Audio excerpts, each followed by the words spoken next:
Here's my, it's outside. Okay, it says I am live. So, hello. Let me introduce myself. Say hello to everybody. Hello, hello.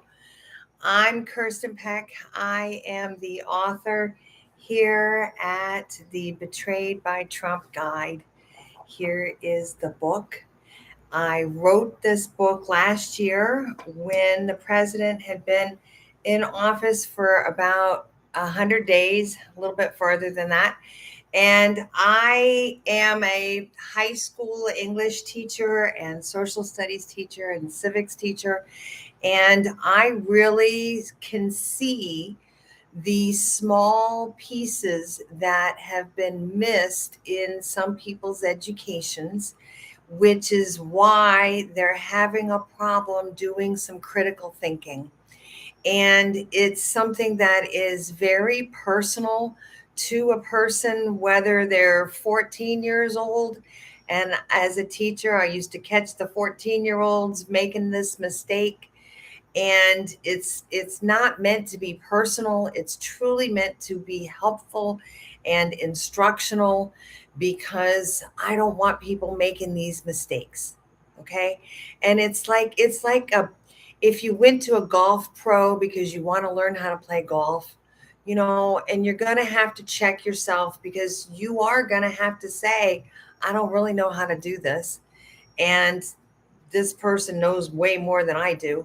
And so if I want to be successful playing golf, then I'm going to have to kind of check it and put my ego a little bit aside and listen to somebody that knows more than me, because they have a little piece of information that I'm missing. And so I'm realizing this because I quit teaching high school. I decided a few years ago, in fact, during COVID is when I started writing books and making all of my experience from being a teacher into something more transferable, but outside of just my classroom, and really started writing curriculum and programs for people because there's a need. And the publishing companies, the big giants, are missing a big chunk of people that need special help. So I focused my career when I was teaching on this particular thing because it really irritates me. It's something small, but is very significant and large.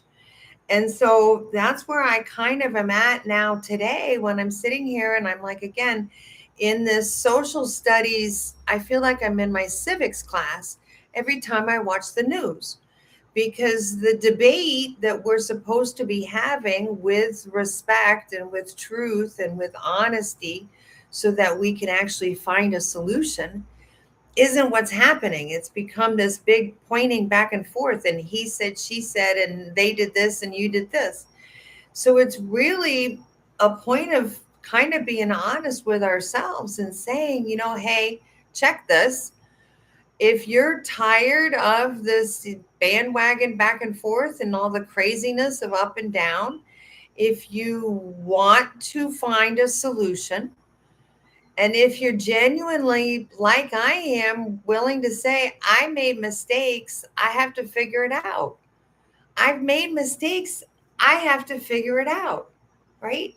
And so this is what's happened. And this is what gets so weird about it, is that I then wrote this book because it's basically like two civics lessons that people missed. And it's a reading standard number 6 and reading standard number 8. If you're a teacher, you know what I'm talking about, because this is how arguments are crafted so that people don't understand what's going on and you can confuse people. That art of deception is used for good stuff, but it's used for bad stuff.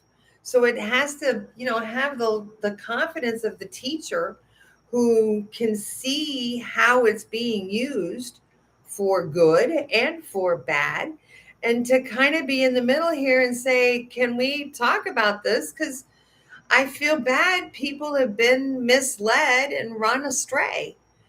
and that the facts are still the facts. And the process, which is back from as ancient days as Greece, 3,000 years ago, the ancient philosophers put together this framework of representational democracy. And it's been tested over the years, and it's been improved, and it's been to this point where we have it now, and we're going to lose it. And it's over common values, respect, and truth. And I hear people all the time say that they've been disrespected. They weren't treated right. And so they're entitled to this opinion because they were disrespected. And I understand how that feels. Believe me, I get disrespected too. I get disrespected often. And so then you have to kind of say, yeah, but maybe if I were more respectful putting it forward, maybe, and that you don't have to earn it, maybe you just get it. Maybe that makes me a friendlier person, and maybe that makes it a little bit more difficult to be disrespectful. In this, like, who started it? Okay, well, I'm going to step up and I'm going to say I respect people paying it forward. That's the way I believe is the way that the world should be, because then it's a positive thing, and you're in a positive thinking situation. You're not in this defensive thinking, which is faulty and often wrong. So if we can get back to respect, and the other one being truth, that if honesty and facts are the foundational reality, the reality is the reality. Come on, people. A fish is a fish. It is a fish. Okay. Now, you can have an opinion about a fish. It could be a great fish. It could be a horrible fish. It could be a stinky fish. I don't know. But a fish is a fish. That's a fact.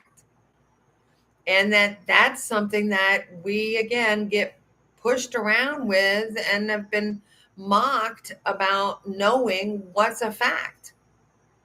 And so here's where I'm at with this. I made a test for anybody to use. It's a diagnostic test to see how you're feeling about your commitment and your loyalty to MAGA and to President Trump, because I believe that he's betraying everybody, not only the people that didn't vote for him, but he's betraying the people who did vote for him, which is why I'm reaching out to you. Because if you're starting to feel betrayed, and if you're starting to see this fog of deception that you might have been fallen to, don't be shamed, don't be guilty, don't feel bad. Everybody has mistakes. Everybody goes through bad judgment times. We've been emotional and we've been played. Betrayal is a common problem that everybody can relate to. And so it becomes about a person having the confidence to say, yeah, I was betrayed. And that's hard because you're going to have to leave that person who's betraying you. Just like the abusive spouse who's running around, you're not supposed to stay with them. That's too bad. They lost you.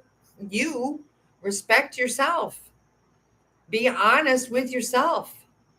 So here I am in my nighttime station and explaining this because it's in the middle. I am really in the middle. I really have to figure this out. We have to find our common ground.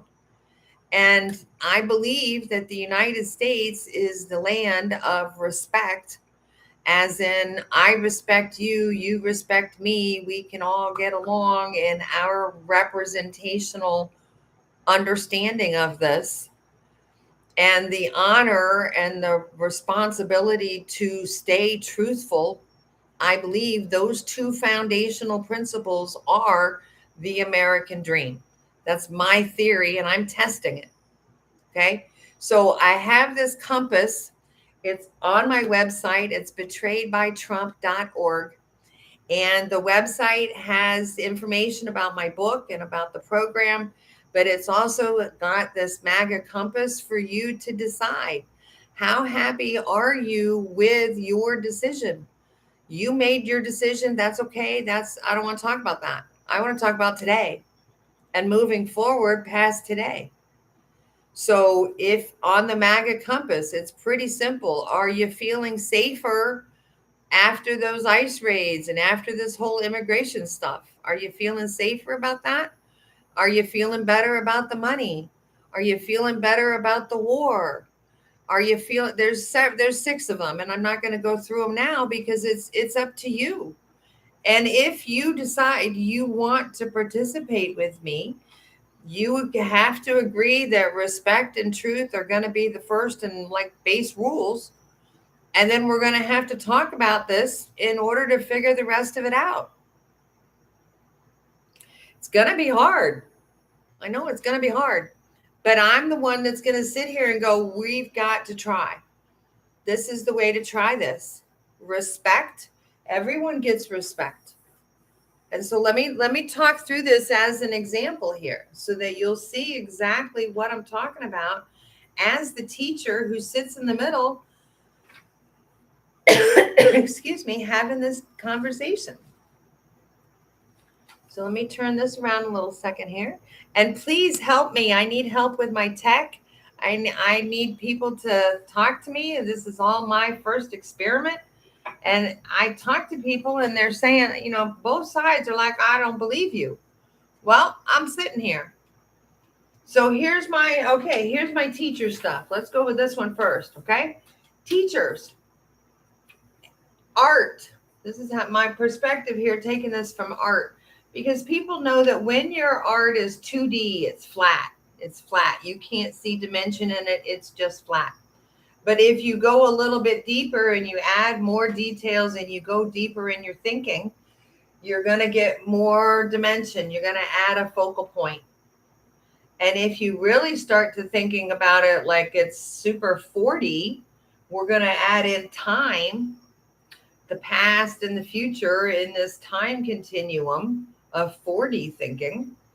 And that these are structures that can be proven and ways to think up the hierarchy of thinking. And so we've got to get back into the higher levels of thinking, and this everybody on their phone doing this all the time isn't helping your brain get smarter. It's getting your brain dumber. So again, do you want a better life? Do you want to take control of your life? Because it's up to you. It's not up to anybody else. They didn't make you do it. I didn't make you do it. You do. So with this, back to my standard number 6, as I mentioned it, point of view. Yes, just like in this perspective, you can have your very flat, self-centered opinion. You're totally entitled to it. It is yours and you are entitled to it. But if you're going to start making decisions and you're going to be moving forward on it, then you better make sure that it's one that you like and that you agree with, because you're going to be committing to stuff that you don't really believe in. And this drawing conclusions piece of this, which is this higher level of thinking, this is standard 6. Every student that I've taught hates this, because you have to take what it says and what you know and put them together. And you can't make it crazy. You can't be like, oh, the aliens are going to come take us away. Because no, they're not. They're not. They haven't so far. So I'm not thinking they're going to be here tomorrow. Okay. And that this isn't me being mean. This is about being realistic, and it's about being honest and being truthful. How can we work together in a community and in a partnership if we can't trust each other? And we can't trust each other because everybody's lying. It's no wonder we got where we're at. So this last one here, let me see if I can get this a little closer here on my rhetorical study here. I got it turning around looking at this. Okay. So this is pretty much straight rhetoric. I'm not pulling any punches. I'm not doing anything funny. Here's the question. Here it is. Is the president betraying everybody? Speaking on the facts, and in this particular one, I only want to talk about the military and the war that is happening in Iran. The only topic, it is an event. It is a factual event that the military is in operations in Iran. It's fact. And so the nature of the fact, this is when you start talking about what's involved, how big is it, why is it a problem? And I'm going to say again, back to two facts, sticking to the facts. It costs $1 billion a day, at least. And it is affecting the global economy. That can be proven as directly true. We did not have gas prices doubling, tripling without that intervention happening. So that is a fact. Also, it is an unauthorized use of the military. He's now past his 60-day mark, and the Constitution has been ignored and is broken by the continued military operations. Those soldiers are still overseas. They are not sitting back here at home in Hawaii at the base where they were before they went to the war. These are facts. So these quality of your results, this is when you start to judge it based on your input. You voted for this. Are you feeling broken promises about that illegal war? Because he promised no more wars. That's a broken promise. Are you got a broken promise about the prices and the economy, the egg prices, the grocery prices? A year and a half into that, he said day one, broken promise. And this one, this is back to these morals. I genuinely do not believe that vengeance and revenge and wrath and death and destruction are the morals that we have in America. I really don't. And so much so that we're going to fight against the Pope. Who's going to fight against the Pope? Except President Trump and the MAGA people who are running in this vengeance and wrath stuff. And so it's kind of up to you to say, I'm proposing this action here. Are you ready to start talking about this? Because if you are, I want to talk to you if you can agree to respect and truth. And if you can agree to respect and truth, please comment, please subscribe, please get in this conversation. Every voice needs to be recognized and heard. I was instructed by the Nobel Peace Center to do this. This is what I am doing. This is what we are doing. This is the way forward. So I'm sitting here on my Tuesday nights. This is the station. This is where it's going to be happening.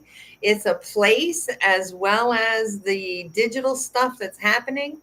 The books are real. The book is online. It's on Amazon. Please go visit my website, betrayedbytrump.org.